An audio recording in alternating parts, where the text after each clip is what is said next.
Welcome to the second episode of Live and Loud with me, Gesante Bader. Round of applause again, please, for this amazing set. I want to move in here, man. It's so comfortable. It's such a funky set. And with me today, and out of respect, I'm wearing my Pirates kit today because this man's a Liverpool fan, but his name is Dean Roberts, also known as the Vegan Boss, and he's come up with an amazing product line. I use some of this stuff. It's called Plantfuelled.co.za. That's where you'll find it on the internet if you want to order some stuff.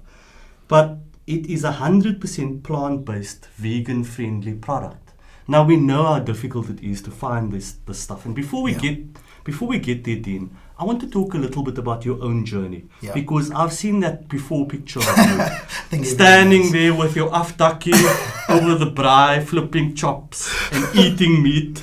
Yeah. So where did your journey with fitness start? And at the time when you started, you were still eating meat. Yes. And meat products. Well, first of all, thank you for having me. Yes, I think everybody has seen that photo by now. Fitness, health, and all of that has always been very much part of me. I actually also studied sports nutrition, funny enough, at varsity. So it was always something that I was very keen on, but like most of us, we fall off the wagon. Too many Gatsby's. Too many Gatsby's, and you know what? Life gets in the way. Yeah. You know, I started working, having kids, and all of a sudden you start neglecting your body, like most of us do. Yeah. So I moved to Thailand, and when I moved to Thailand, I kind of had this whole feeling of, you know what, I'm not going to care too much. Yeah. Not a lot. There's nobody here that knows me. I'm just going to enjoy my life. Let yourself go. I let myself go.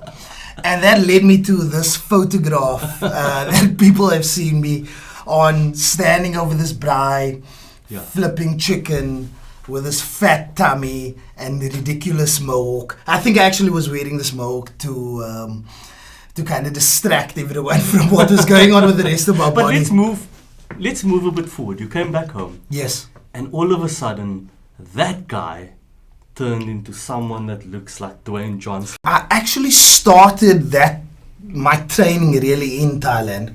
I started doing MMA training to kind of help with the weight loss and gymming and all of that stuff. And that's when my fitness journey really started becoming a little bit more serious. Yeah. And it's also when I started realizing the connection between nutrition, so in terms of what I put in my body, and the effort I put in the gym. So that's when I really started diving a little bit more into the fitness and taking it a little bit more serious. So you weren't eating bamboo in Thailand? I definitely was not. But that's a very nice way of getting into this conversation, because I made a choice on Saturday at the shops and I bought almond milk because I have sinus issues, and it's been pointed out to me that dairy isn't really great for sinus issues. But I also, in the back of my mind, because of your influence, I decided that this is also an ethical choice. I've subsequently found out from all the unsolicited advice I got on social media, thanks a lot guys, that almond milk actually takes a hell of a lot of water to produce. Yes, and there are other alternatives like soya milk and oatmeal milk. And I tried out the almond milk, and it was okay. It wasn't bad. It was a little bit weak. You know, not the same kind of constitution. But for your plant journey, your plant-based journey, it's also because of ethical reasons. Now, let's delve into that a little bit, because we know that global warming is related to cows farting. I'm not even joking. You know, methane is released. Causes global warming, but it's the rate. Cows have to exist, but it's the rate we produce in cows for an end product.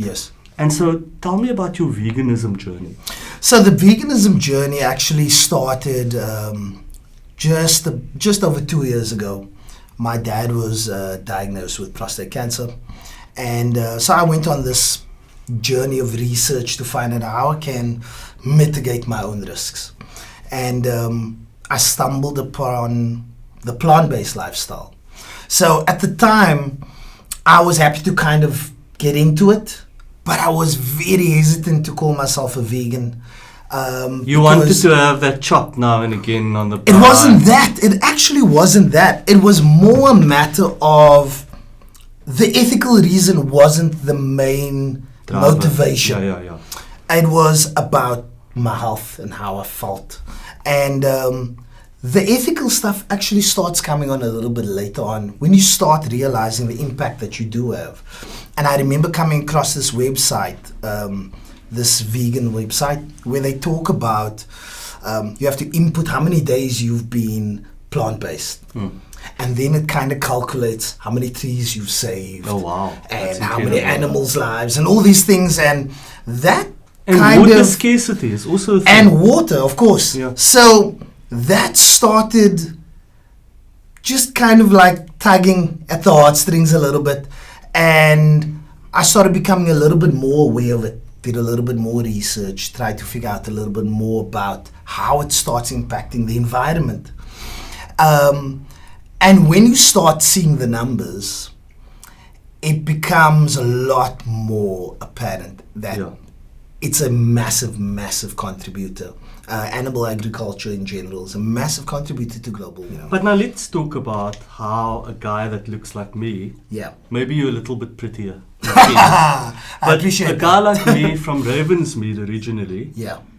came up with a product because now you started your journey Yeah. and you were looking for supplements that were vegan friendly as well. Yes.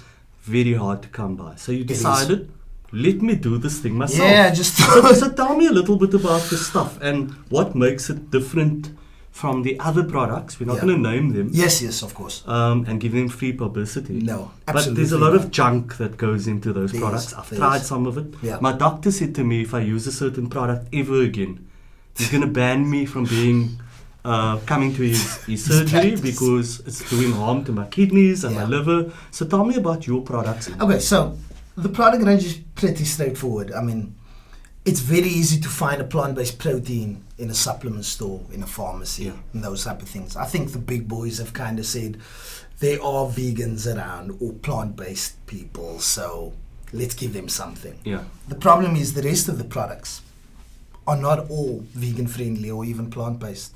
And what that means is that they have a lot of chemicals and other additives and binders and things and Colorants. fillers and all these things cause havoc on your body. So what I did was I started having a look around, doing some research, walking around, and I realized there are very few products. If you want to look for the healthier products, you have to go into wellness stores. Now, here's the thing. If you're a guy who's an athlete or you spend your time in the gym, you are probably not going to go into a wellness store to go and buy your gym products. You know? You're going to go to you want to go to a gym, like a supplement store.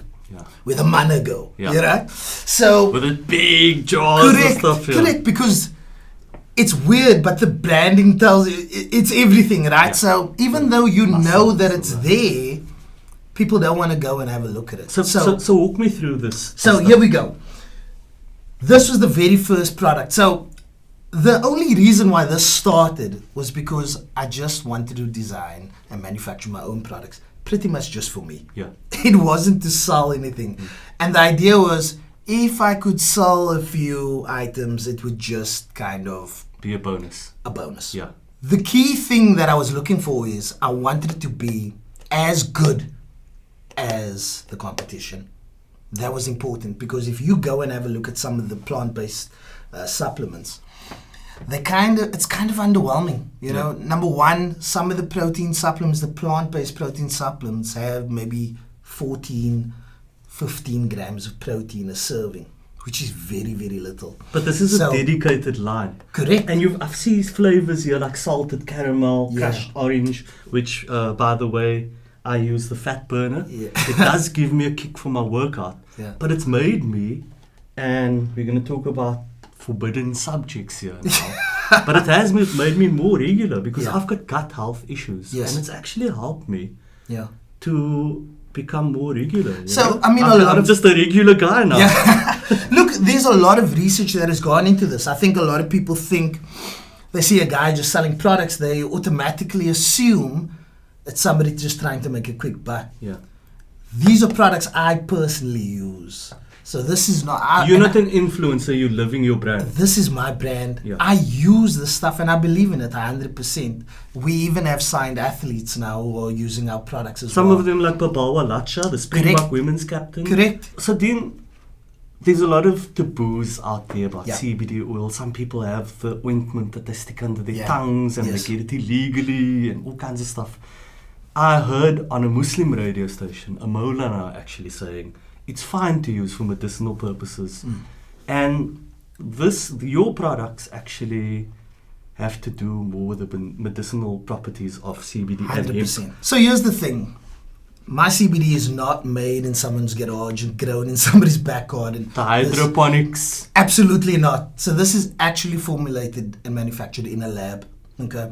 Certified and everything. So I've got different products. I've got Calm, which helps for anti-anxiety, rest, if you struggle to sleep, Energy, which I personally use in the mornings when I go and train, helps me focus a little bit. And then I've the got recovery focus, product is the essential amino acids as well.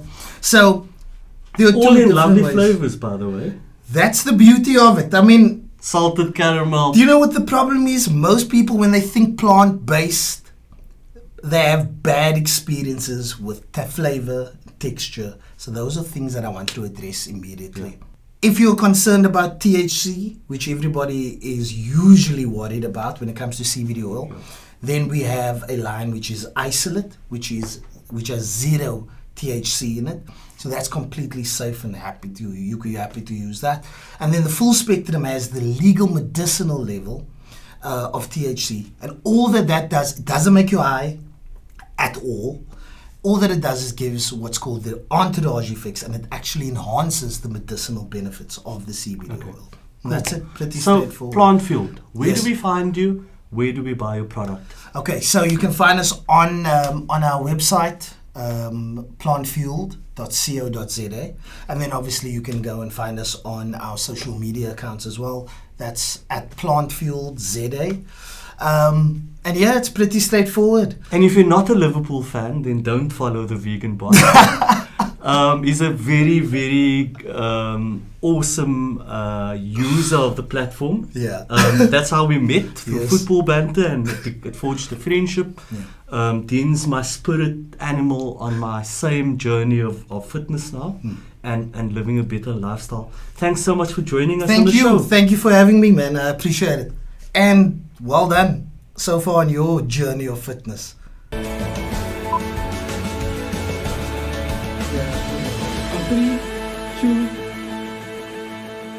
And now for the news. But not your mommy's kind of news. This is live and loud news with Gesante Bade, where we take a different kind of look at the news and we go a bit more in depth than the conventional news bulletin. So this week I want to talk about racism in sport. It's occurred to me that when a black footballer messes up, the kind of online abuse and vitriol we see is just completely unacceptable. The sporting federations and the social media platforms do very little. I mean, taking the knee becomes then a very hollow stance when we talk about Black Lives Matter. But let's bring it a little bit closer to home. I want to talk about Mark Boucher and the recent revelations by former test spinner Paul Gogga Adams, who said that Mark Boucher was among some of the teammates who used to racially insult him. And he was called a brown-ish. I'm not going to use that word because it's not that kind of show, as you know. But for me, what was distinctive or what distinguished this incident from how England and Wales Cricket Board managed this was when they found out that 2 of their players had been guilty of posting racial abusive social media posts. Those players were suspended immediately, without question. Now, you get Mark Boucher to say, I'll address this actually when I get home. I've got to play Ireland. I'm sorry. It's a dead rubber game, the final game. There's enough coaching personnel to look after the Proteas. That guy should have been suspended and on the first plane back home to come and answer to these allegations. How can you have a sitting coach of the Proteas team with a black captain with a racism allegation hanging over his head? And that's the problem. We're not decisive enough in leadership. And before I see the Proteas playing again, I want to hear from Mark Boucher. I want to hear how is it possible that we can live in a society where it's okay to racially abuse your teammate after a test victory. And on that note, I'm Gesante Bade, live and loud, Cape Town. So I told a little white lie to get Dean. Yeah, I was always going to wear a Man United top today. That's going to become a regular feature of the show. Props to Man United. But yeah, the conversation with him got me thinking about just how much meat we consume, and especially in my upbringing as a Muslim boy, the biryanis, your curries, your whether it's fish, chicken, or beef or lamb. Like every meal, you wake up the varsievleis for breakfast and for lunch and for supper, and like I can't imagine what that feels like. And I remember reading something somebody posted about you only eat broccoli, so imagine what your fart smells like. So the response was, well, if you're only eating meat, imagine all of that stuff rotting in your gut and what your fart smells like. But on that note, I want to switch the focus a little bit, and this is going to become a regular feature that we're going to do every week. It's going to be like a blind test of a startup entrepreneur who's done the most during lockdown to promote their own products, just like Dean's done. So I don't know anything about this product. It's going to be handed to me now. Let me just go and grab it. I don't know what it's named. I don't know what it's about. Do I eat it? Do I use it on my body? This is called Poo Who.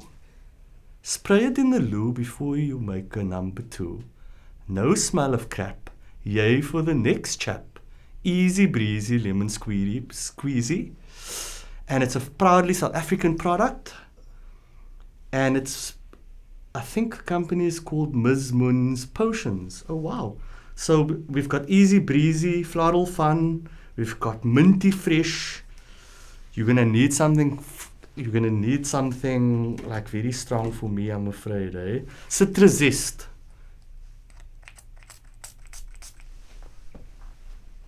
Yo, that's actually very clever. Because for me, I've also read there's certain tricks that you can use when you go to a public bathroom or you're a guest in somebody's house and you need to do a number 2. Like you can light a match before the time, or when that sound drops, you flush the toilet so that it disguises that sound. Or another little trick is you can shove a little towel under the gap under the floor so that the smell doesn't escape. But with this thing in your pocket, it solves all your problems if you've got like a serious problem with going for a number 2 at somebody's house. You don't want to create that bad first impression with a girl you just started dating and now you're meeting the parents. So this thing smells very lekker. I can smell it, the aroma here, like minty fresh. That one will work, definitely, for my purposes. We've got easy breezy.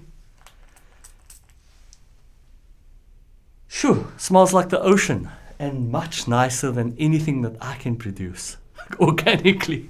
So on that note, send us your products. We'll test it for you and we'll give a little on-the-spot review, a blind review. I'm not an influencer, but I will definitely try a product like this. So shake well, spray 5 to 7 times on the surface of the water in the bowl nogal. So I'm doing it wrong. You must throw it in the water and then voila. Nobody will be any wiser that you've had a number 2 in their house. Just remember to flush the toilet when the sound comes. On that note, be lekker, and I'll see you next week again on Live and Loud.